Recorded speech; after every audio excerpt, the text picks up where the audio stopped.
Selamat berjumpa saudara-saudariku terkasih, khususnya siswa-siswi kelas 12 IPA dan IPS SMA Xaverius Lubuk Linggau. Pada kesempatan kali ini, saya akan menyajikan materi-materi untuk tryout kedua, TO kedua di SMA Xaverius Lubuk Linggau. Materi-materi TO kedua ini terdiri dari materi kelas 10, materi kelas 11, dan materi kelas 12. Materi TO kedua ini adalah sebagai acuan dalam nanti pelaksanaan USP di SMA Xaverius Lubuk Linggau.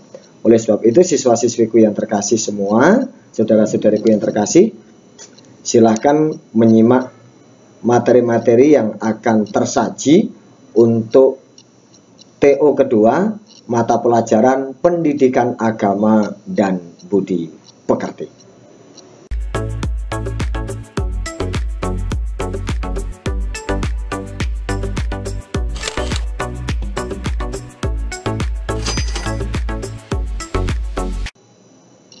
Baik, siswa-siswiku yang terkasih, berikut adalah materi kelas 10 untuk TO kedua tahun 2022 SMA Xaverius Lubuk Linggau. Pertama, dari materi kelas 10 tentang pengertian manusia sebagai makhluk pribadi. Yang kedua, tentang cara kerja suara hati, di mana bahwa materi cara kerja suara hati ini terdiri dari 3 bagian, yakni bagian pertama, cara kerja suara hati sebelum tindakan dilakukan, cara kerja suara hati pada saat tindakan dilakukan, dan cara kerja suara hati setelah tindakan dilakukan. Ini untuk materi cara kerja suara hati. Silahkan dipelajari penjelasan berkaitan dengan hal ini, baik sebelum tindakan dilakukan, pada saat tindakan dilakukan, ataupun setelah tindakan dilakukan untuk suara hati. Nah, materi yang ketiga untuk USP untuk TO dari kelas 10 adalah letak keunggulan atau keluhuran kitab suci. Lebih tepatnya, di manakah letak keunggulan atau keluhuran kitab suci itu? Nah, silakan dipelajari kembali materi yang ada di kelas 10. Kemudian yang keempat, yakni pengertian tradisi. Apa itu tradisi? Dan yang kelima, mengenai hubungan kitab suci dan tradisi. Lebih tepatnya, bagaimanakah hubungan kitab suci dan tradisi itu? Nah, ini materi-materi di kelas 10. Nah, sekarang kita akan beranjak ke hal berikut, yakni materi di kelas 11. Materi kelas 11 yang pertama, tentang gambaran model gereja, baik sebelum Konsili Vatikan kedua ataupun gambaran model gereja setelah Konsili Vatikan kedua. Materi kelas 12 yang kedua, yakni tentang pengertian hierarki. Dan yang ketiga, dalam konteks hierarki, siapa sajakah pembantu uskup itu? Nah, berkaitan dengan pengertian hierarki, maka ke poin yang ketiga, yakni siapa sajakah pembantu uskup itu dalam konteks hierarki ini. Silakan dipelajari ya. Nah, kemudian yang keempat, berkaitan dengan panca tugas gereja, yakni koinonia, liturgia, martiria, diakonia, dan kerigma. Silakan dicari arti dari koinonia itu apa, liturgia itu apa, martiria itu apa, diakonia itu apa, dan kerigma itu pun apa. Nah, pengertiannya ini tidak hanya menyangkut berkaitan dengan hal singkat, misalnya koinonia itu artinya misalnya persekutuan, liturgia itu berkaitan dengan ibadah, martiria kesaksian, diakonia pelayanan, kemudian kerikma pewartaan. Tidak hanya sebatas itu, tetapi penjelasan koinonia itu seperti apa, liturgia itu seperti apa, martiria itu seperti apa, diakonia itu seperti apa, pun juga dengan kerikma atau kesaksian itu.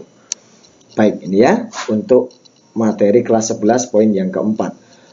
Berikutnya materi kelas 11 untuk yang kelima, tentang pengertian aborsi, bunuh diri, dan eutanasia. Apa toh itu aborsi, apa itu bunuh diri, dan apa itu eutanasia. Kemudian yang keenam, mengenai jenis-jenis eutanasia. Ada beberapa jenis eutanasia itu, silahkan dicari, dibuka kembali catatannya di kelas 11. Jenis eutanasia itu apa saja, tidak hanya menyebutkan jenis eutanasianya, tetapi juga turut menjelaskan dari jenis-jenis eutanasia tersebut. Ya. Yang ketujuh adalah prinsip religius ajaran moral keagamaan yang sangat menentang adanya tindakan pembunuhan dan penganiayaan terhadap martabat pribadi manusia. Artinya prinsip religius apakah, ya, prinsip religius apakah yang mendasari adanya ajaran moral keagamaan yang menentang adanya tindakan pembunuhan dan penganiayaan terhadap martabat pribadi manusia. Nah, ini berkaitan dengan materi tentang aborsi, bunuh diri, dan eutanasia. Itu ya. Baik, itu tadi materi di kelas 11. Nah, sekarang kita lihat materi-materi yang di kelas 12 untuk TO kedua. Pertama, berkaitan dengan dua hal penting dalam membangun komunikasi dalam hidup berkeluarga. Ada dua hal penting dalam membangun komunikasi dalam hidup berkeluarga. Dua hal penting itu apa saja? Silakan dibuka kembali catatannya. Yang kedua berkaitan dengan tugas atau tanggung jawab istri dalam keluarga. Ada 3 tanggung jawab istri dalam keluarga. Silakan dicari, dicermati.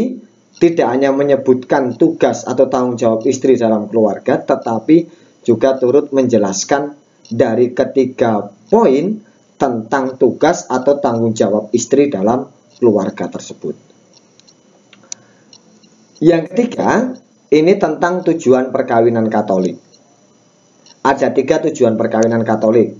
Silakan disebutkan, dan tidak hanya menyebutkan tujuannya saja, tetapi juga turut menjelaskan apa saja bagian-bagian dari tujuan perkawinan Katolik tersebut. Ya. Materi yang keempat dari kelas 12 yakni sifat hakiki perkawinan Katolik. Jelas bahwa ada 2 sifat hakiki perkawinan Katolik, kan? Monogam dan tak terceraikan. Nah, silakan dijelaskan apa itu monogam, apa itu tak terceraikan, maksudnya seperti apa. Nah, itu berkaitan dengan materi sifat hakiki perkawinan Katolik. Yang kelima, tentang 12 halangan perkawinan Katolik. Ada 12 halangan perkawinan Katolik.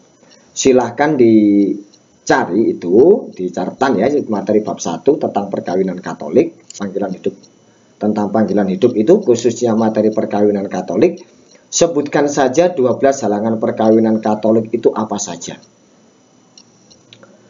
Kemudian materi ke-6 masih berkaitan dengan 12 halangan perkawinan Katolik, di mana bahwa materi yang ke-6 ini secara khusus berbicara tentang batas umum minimum sahnya perkawinan Katolik. Lebih tepatnya, berapa toh batas umur minimal sahnya perkawinan Katolik. Kemudian materi yang ketujuh tentang halangan perkawinan Katolik yang berkaitan dengan hubungan darah dan hubungan semenda. Nah, dalam hal ini silakan dipelajari bagaimana penjelasan halangan perkawinan Katolik berkaitan dengan halangan hubungan darah dan hubungan semenda tersebut. Silakan dibuka kembali diktat dan catatannya, ya. Lalu yang kedelapan, 3 syarat fundamental perkawinan Katolik. Ada 3 syarat fundamental untuk sahnya perkawinan Katolik. 3 syarat itu apa saja? Silahkan disebutkan, ya. Dalam hal ini tidak usah dijelaskan, tetapi untuk poin ini penjelasan tentang 3 syarat fundamental sahnya perkawinan Katolik. Berikutnya untuk materi di kelas 12, yakni yang ke-9 tentang pengertian konsensus dalam perkawinan. Apa toh pengertian konsensus dalam perkawinan itu? Lalu yang ke-10, penjelasan tentang bentuk-bentuk perkawinan campur dalam gereja Katolik. Diketahui bahwa ada 2 bentuk perkawinan campur dalam gereja Katolik, yakni perkawinan campur beda agama dan perkawinan campur beda gereja. Silahkan dijelaskan tentang materi itu, ya, tentang perkawinan campur beda agama itu seperti apa, perkawinan campur beda gereja itu seperti apa dalam konteks gereja Katolik, ya. Itu materi yang ke-10. Materi yang ke-11 yakni peristiwa suci atau sakral sebagai awal hidup berkeluarga. Apa toh peristiwa suci atau sakral yang menandai awal dari hidup berkeluarga itu? Itu maksudnya. Yang ke-12 tentang panggilan hidup membiara. Pengertiannya saja. Apa itu pengertian panggilan hidup membiara? Yang ke-13 tentang pengertian kerja secara objektif dan subjektif. Nah, kita mengetahui bersama bahwa dalam materi panggilan kerja, panggilan karya atau profesi, ada 2 bentuk kerja, yakni bentuk kerja secara objektif dan secara subjektif. Silakan diberi penjelasan maksudnya kerja secara objektif itu seperti apa, kerja secara subjektif itu seperti apa. Tuh. Nah, yang ke-14, 3 hal yang dibutuhkan supaya masyarakat majemuk dapat hidup dan berkembang dengan serasi. Ada 3 hal yang dibutuhkan supaya masyarakat majemuk itu dapat hidup dan berkembang dengan serasi, dengan selaras. Apa saja 3 hal tersebut? Sebutkan saja, ya. Nah, berikutnya tentang ajaran gereja Katolik berkaitan dengan realitas keberagaman. Bagaimana ajaran atau pandangan gereja Katolik tentang realitas keberagaman itu. Yang ke-16, penjelasan tentang 3 bentuk dialog antar umat beragama. Ada 3 bentuk dialog antar umat beragama: dialog kehidupan, dialog karya, dan dialog iman. Nah, silakan dijelaskan tentang maksud dari dialog kehidupan itu seperti apa, dialog karya itu seperti apa, dialog iman itu seperti apa, ya.